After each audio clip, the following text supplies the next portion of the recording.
নিজের হাতে নিজ সুরাতে বানাইয়াছেন কাবা ঘর, কাবাতে থাকে পড়ুয়ার গু, কাবাতে থাকে পড়ুয়ার। মুরিদ হইয়া যাওগা তুমি মুর্শিদের হাতে, নামাজ আদায় করো যাইয়া একলা এক জাগাতে। মুরিদ হইয়া যাওগা তুমি মুর্শিদের হাতে, নামাজ আদায় করো যাইয়া একলা এক জাগাতে। রুকুর আগে সেজদা দিহিয়া সামনে দেখো সাইয়া রে, রুকুর আগে সেজদা দিহিয়া সামনে দেখো সাইয়া রে। তোমার মুর্শিদ আছে ইমাম হইয়া ইহাইসান সুরুত তাহার, কাবাতে থাকে পড়ুয়ার গু, কাবাতে থাকে পড়ুয়ার। নিজের হাতে নিজ সুরাতে বানাইয়াছেন কাবা ঘর, কাবাতে থাকে পড়ুয়ার গু, কাবাতে থাকে পড়ুয়ার। নিজের সুরত দিয়া আল্লাহ তাআলা কাবা ঘর বলেছে। আর সেই কাবাটা হলো একটা মানব দেহ, একটা মানব কাবার কথা বুঝি। তো এই মানব কাবাটা হইল আল্লাহর নিজের সুরাতের।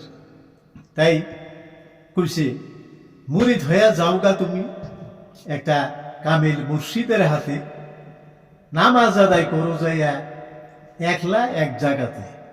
এইটা কি কথা? নামাজ জামাতের সহিত পড়লেন তোরে বেশি সওয়াব পাওয়া যায়, বেশি ফায়দা হয়, নামাজ আল্লাহ তাআলা তাড়াতাড়ি কবুল করে। তাহলে এইটা কি কথা হলো? এই কথাটা হলো দেখেন, এই নামাজ, এই যে আমরা মসজিদ ঘরে যে নামাজ পড়ি এই নামাজ নয়, এইটা হইল একটা মানে সাধনার একটা নামাজ। মানুষের মেলে বসে কোনো সাধনা বা কোনো মোরাকাবা করতে পারে না। এটা নির্জন জায়গায় একলা একটা জায়গা থাকা লাগে, যে জায়গায় কোনো মানুষজন যায় না, সেই জায়গাতে বসে আল্লাহ তাআলার ধ্যান, তারপরে আল্লাহ যা করা লাগে নাম গুণ যত জপতে আছে নির্জনে বসে জপলি এটা খুব ভালো হয়। মানুষের কোনো জনকোলাহল, কোনো ভেজাল থাকে না। সেই জন্যে ওই একলা একটা জায়গার কথা কইছে যে ওই জায়গার যায় নামাজ আদায় করে।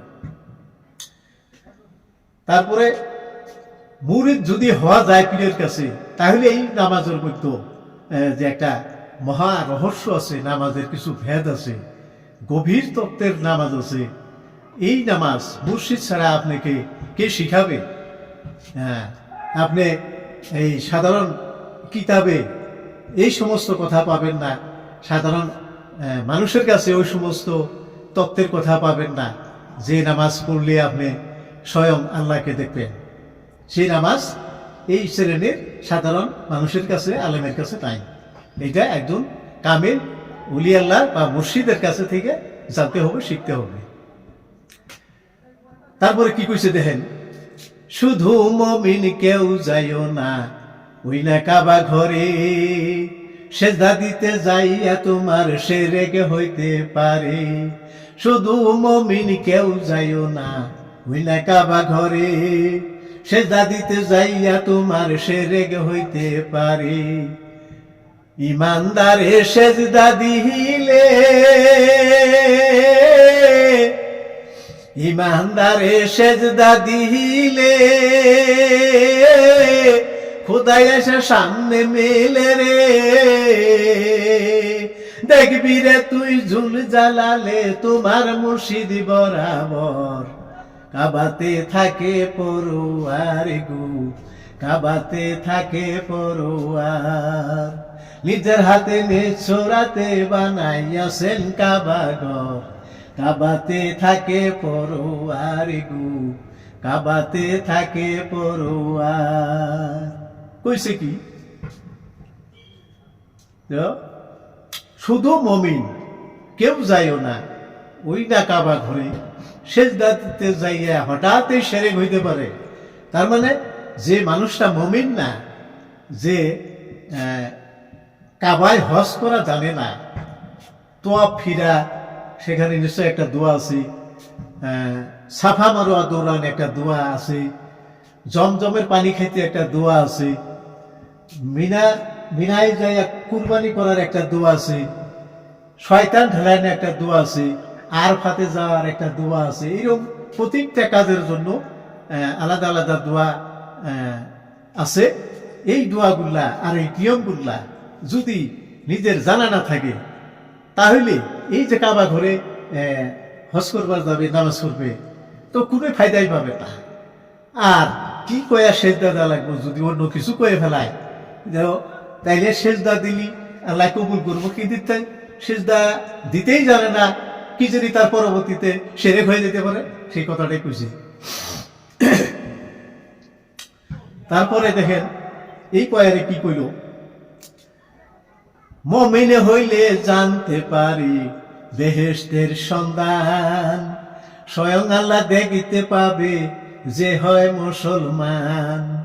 মুমিন হইলে জানতে পারি বেহেশতের সন্ধান, স্বয়ং আল্লাহ দেখতে পাবে যে হয় মুসলমান।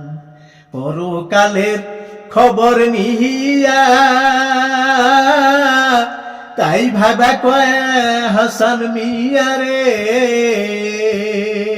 পরকালের খবর নিহিয়া তাই ভাবা কয় হাসান মিয়া রে। পরকালে মুর্শিদ হইয়া হিসাব নিবে বরাবর, পরকালে ইমাম হইয়া হিসাব নিবে বরাবর। কাবাতে থাকে পরোয়ার গো, কাবাতে থাকে পরোয়ার, নিজের হাতে নিচুরাতে বানাইয়াছেন কাবা ঘর। কাবাতে থাকে পরোয়ার গো, কাবাতে থাকে পরোয়ার। মুমিন বান্দা যারা, তারা কিন্তু বেহেশত দুজুগের খবর জানে, আর অমুমিন যারা, তারা কোনোদিনই এই খবর জানবে না, পাবে না।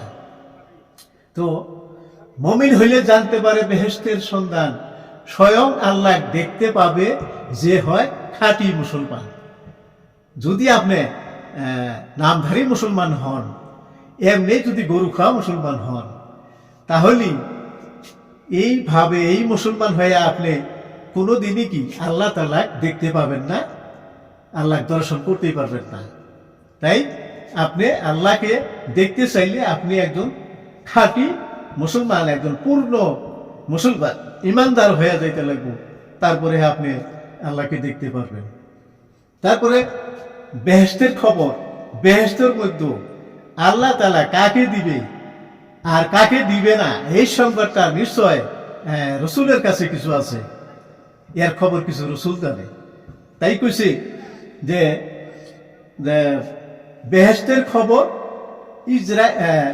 আমার মুর্শিদের কাছে কিছু আছে, মুর্শিদের খবর আমার নবীর কাছে আছে, নবীর খবর আল্লাহর কাছে আছে।